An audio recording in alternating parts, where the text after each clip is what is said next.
예, 11시 20분 지나고 있습니다. 오후장을 준비하면서 터닝 포인트, 체크 포인트 보는 시간입니다. 어제 이 시간대는 오후가 조금 어려웠는데 오늘은 상승폭을 확대해가는 흐름이어서 기대감이 높습니다.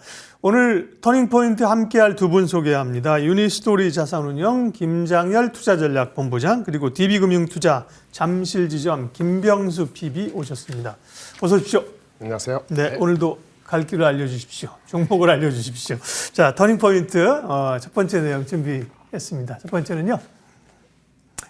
배당락일 저PBR주 재료 소멸 코스닥에 주목할 때냐. 여기에 대해서 이제 설명을 조금 필요합니다. 이제 배당락일은 원래 12월 말에 하잖아요, 그죠? 그러니까 12월 연말에 보통 12월 결산법인이기 때문에 12월 3거래일 전이 배당부고 배당락 시키거든요. 근데 웬 뜬금없이 배당락? 지금 이제 배당 일정을 기업들이 정하게 하면서 2월 말 어제 배당부 오늘 배당락하는 기업들이 저PBR주에 꽤 많더라. 현대차를 포함해서 금융주. 그래서 기관들이 특별히 이제 차익 매물이 좀 나오지 않겠는가. 그걸 좀 얘기하는 거고요. 그래서 저PBR주가 이제 단기제로 소멸이잖아요. 코스닥 강한 흐름들, 코스닥 쪽으로 좀 봐야 되느냐. 그 얘기입니다. 부연 설명을 좀 했고요. 네. 두 분께 일단 여쭤보겠습니다. 일단 저희 또 단답형 먼저 여쭤봐야죠. 일단은 코스닥에 코스피보다 코스닥을 좀 더 주목할 때다. 아니다. 김장열 본부장님. 단답형으로 그런 게 코스닥이 코스피보다 좋냐 그 말씀하시죠? 좋을 거냐? 네. 코스닥이 코스피보다 좋냐? 그 2차전지 빼고 말하자면 글쎄요입니다. 글쎄요. 네. 김병수 PB님 이제는 코스닥에 조금 더 힘을 실어야 될 때다. 2차전지 빼고. 네. 김병수 PB님. 네. 저는 코스닥도 괜찮을 것 같습니다. 지금 바이오 쪽도 많이 몰려 있기도 하고 반도체 소부장도 코스닥에 좀 있기 때문에. 그러면 김병수 PB가 먼저 답을 하세요. 그 질문에 대한 답이 맞으니까. 그럼 코스닥에 주목할 때냐? 그 이유는 무엇이냐? 그럼 뭘 봐야 되냐? 일단 먼저 말씀하신 게 저PBR이랑 코스닥을 조금 비교해 보셨으니까 말씀을 좀 드리면은 저PBR이 좀 재료가 생각보다 강하지 않았었습니다. 생각보다 정부 정책적으로 지원 방안이 조금 약했기 때문이다라고 이야기가 나오고 있는데 5월에 2차 세미나가 있습니다. 이번 거에 좀 시장이 실망하는 걸 보았기 때문에 정부 정책적으로 5월에는 좀 좋게 나오지 않을까, 좀 더 강력하게 나오지 않을까라는 좀 기대감이 하나 있고, 두 번째로 굳이 그러면 이제 저PBR 재료 소비되니까 코스닥을 좀 봐야 할까라고 말씀을 하셨을 때는 코스닥 쪽 관련돼서는 어떻게 보면 기술주가 좀 많습니다. 그렇기 때문에 지금 시장 상황에서 물론 연내 금리 인하 이야기는 조금 좀 시들시들하긴 하지만 너무 많이 빠져있는 이런 바이오라든지 이런 테크주들이 다시 한번 좀 반등의 기회를 얻을 수 있다면은 저PBR 다음에 만약에 살펴보실 시장이 좀 코스닥을 좀 살펴보시면서 종목들을 선별하실 필요가 있지 않을까라고 생각을 하고 있습니다. 네.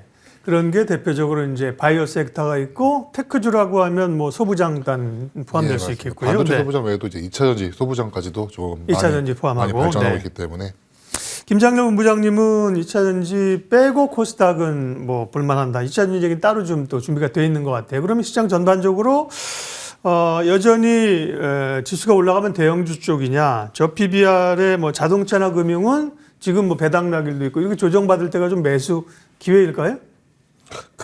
이번 주는 지나야 될 것 같아요. 네. 왜냐하면 배당락이 자동차도 있고 금융주도 오늘 어저께 있잖아요. 네. 그래서 사람들 투자 심리가 그거를 기회를 해서 나가는 사람도 있고 들어오는 사람인데 그렇죠. 무게의 추는 바로 오지는 않을 수 있어요. 그래서 아까 앵커님 질문에 대해서 코스닥이 낫냐 했을 때 하루 이틀을 본다면 코스닥이 더 나을 겁니다. 2차 전지를 빼더라도 어저께 과하게 반도체가 빠진 것도 있으니까요. 근데 이제 중기적으로 한 달을 봤을 때는 그거는 또 정부에서의 어떤 그 새로운 그 정책에 대한 기대 심리를 어떻게 불러일으키느냐에 따라 다르기 때문에 균형 잡혀야 되고, 어저께 삼성전자 하이닉스가 많이 빠졌잖아요. 네네. 마이크론 때문에. 네, 올라가는데 그런 걸 봤을 때는 결국은 하루 이틀 지나서 3월 시작할 때 다음 주에 시작하는 어느 시점부터는 양회 지나고 나서는 거의 균형을 잡지 않을까, 코스닥 코스피에 차이가 없지 않을까라고 저는 개인적으로 보고 있습니다. 정답이십니다. 왜냐하면 코스닥이 더 강할 것이냐, 개별 종목 장세냐, 장의 상황에 따라 다른 거죠, 그죠? 장이 좀 함께 올라갈 수 있는 국면이면 대형주가 갈 것이고, 이번 주는 말씀하신 것처럼 장이 좀 소강 상태잖아요, 그죠? 그런 상황에서는 종목 장세가 펼쳐지면 코스닥이 강한 거죠. 네, 장세에 대한 판단 전략부터 세웠고요. 터닝 포인트 두 번째 내용 확인합니다. 에코프로비엠의 코스피 이전 상장. 부활의 신호탄이 되느냐. 부활은 뭐 2차 전지 부활의 신호탄이 되느냐 이거겠죠. 에코프로비엠이 코스닥 이전 상장 얘기가 있었는데 이사회에서 하기로 이제 결의를 해서 확정적으로 오늘 에코프로비엠은 굉장히 강하죠.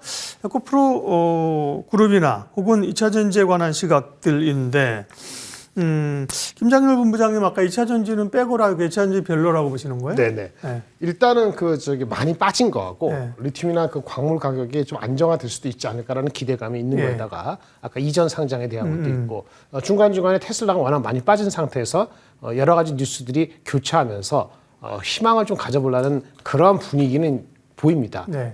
계속 말씀드리지만은 하지만 실적과 실제 그 리튬 가격이라는 것이 올라가는지 전기차에 대한 판매가 늘어나는지를 봐야지 되기 때문에 그 여러 가지 그 주도 섹터 아까 뭐 저PBR이건 반도체건 뭐 이제는 금융. 헬스케어 이런 여러 가지 쪽에 왔다 갔다 하면서의 틈새에서 2차 전지 우리나라에서 중요하기 때문에 그 트레이딩 영역으로 아마 들어간 것으로 보이기 때문에 그런 정도의 흐름의 아직 연장성산이다라고 펀더멘털적으로는 그럼 어렵다. 언제쯤 좋아질 수 있어요? 1분기 실적 나오고 또는 테슬라가 가격을 낮췄는데 판매량 그로스가 성장이 10%가 아니고 18%라든지 그런 커멘트가 나온다면은 좀 달라지지 않을까 이렇게 좀 보고 있습니다. 애플이 애플과 철수했다는 거는 테슬라의 호재입니까?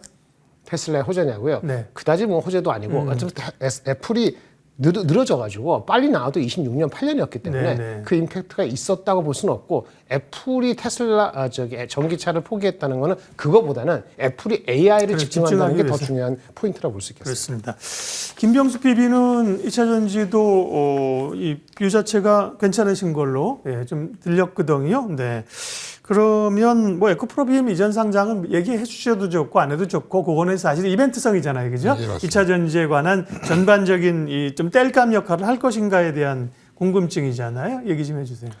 작년에 주가가 굉장히 많이 오를 때 아마 개인들은 수익을 보고 기관과 외국인은 조금 못 본 게 대표적인 주가지 에코프로라고 그렇죠. 좀 말씀을 드려보고 싶은데 이전 상장 같은 경우에는 이제 다시 한번 뭐 주가 부양 의지다라고 판단하면 좋을 것 같습니다. 하지만 최근에 코스피로 이전한 뭐 코스피 DS라든지 LNF가 주가가 좀 빠졌던 걸 좀 사실상 살펴보시면서 종목을 보셔야 될 것 같은데 결국에 리튬이나 니켈 가격이 왜 떨어져 있는지를 조금 보셔야 될 것 같은데 방금 부모님께서 잘 설명해 주셨다시피 전기차가 결국엔 생산량이 조금 떨어지고 있지 않나 어떻게 보면 성장 동력이 조금 빠지지 않았나라는 점을 분명히 한번 의심 한번 해보셔야 될 것 같고 결국 에코프로비엠의 실적도 올해 그렇게 작년만큼 드라마틱하게 성장할 가능성은 조금 적기 때문에 특히 왜냐하면 4분기 같은 경우에 전분기 대비 34% 매출액이 떨어져서 일종한 그리고 영업 손실도 한 1,000억 원가량 기록한 이력이 있습니다. 올해도 뭐 녹록진 않을 시장을 전망하고 있기 때문에 2차 전지 시장 자체가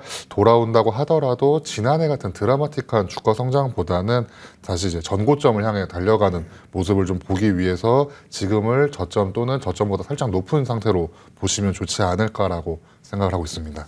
그 정도의 눈높이가 조정돼 있죠. 작년에 뭐 에코프로가 지금 순간에 뭐 150만 원 가서 200만 원 가기를 기대하는 사람은 많지 않잖아요. 그죠? 그러나 이제 워낙 많이 밀렸던 게 올라오느냐인데 그렇게 보면 2차 전지 내에서는 사실 엔캠 같은 경우는 워낙 많이 올라서 조정을 받거든요.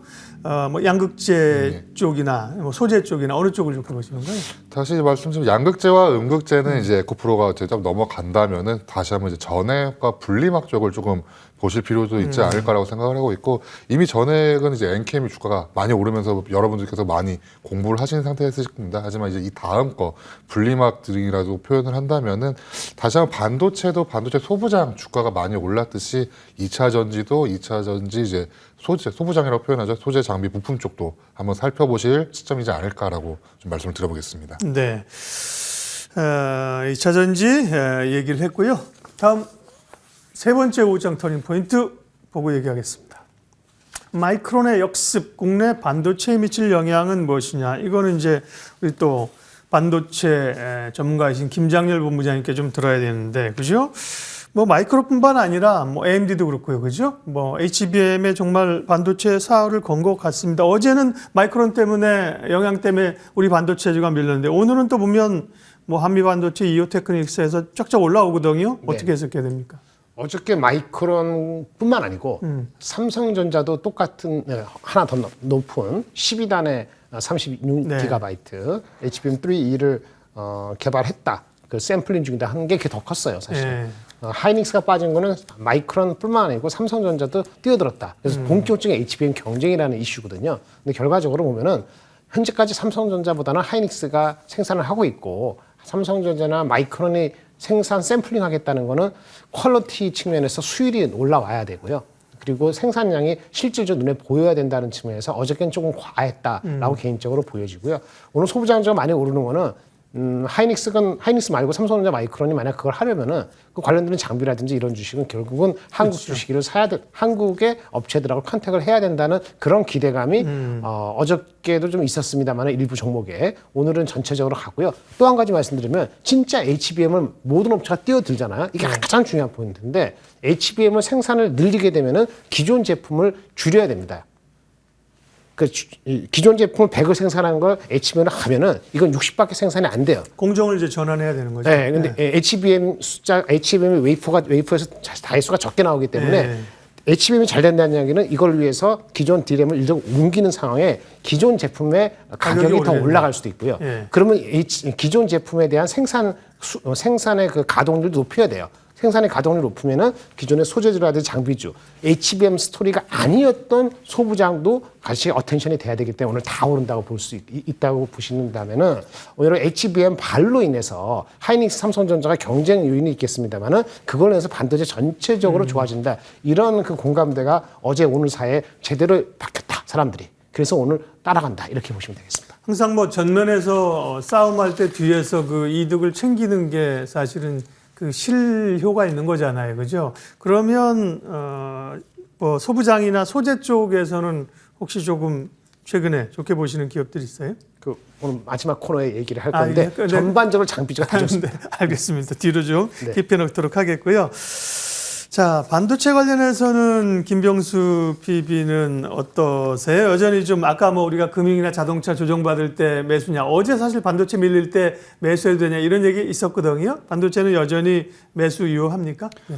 네, 엔비디아가 굉장히 어떻게 보면 AI 반도체 시장 이제 GPU 쪽 그 탑재용 이야기가 마이크론 발로도 어제 한 번 더 나오게 되면서 굉장히 많은 관심을 받고 있었죠. 그렇기 때문에 주가 자체에서 그렇지만 반도체에 대한 관심 그리고 국내 반도체는 충분히 이제 다시 한번 강점이 되지 않을까라고 생각을 하고 있고 일단 요 엔비디아를 차치하고서라도 D램만 보고 말씀을 드릴 때 1위가 삼성전자고 2위가 SK 하이닉스입니다. 그리고 오늘 방금 말씀하신 마이크론 점유율은 3위 정도 불과하고 있기 때문에 이 HBM3E라고 표현되는 요 반도체를 제외하고는 아직까지 D램 시장에서 삼성전자와 하이닉스는 좀 유효하지 않을까라고 생각을 하고 있습니다. 네.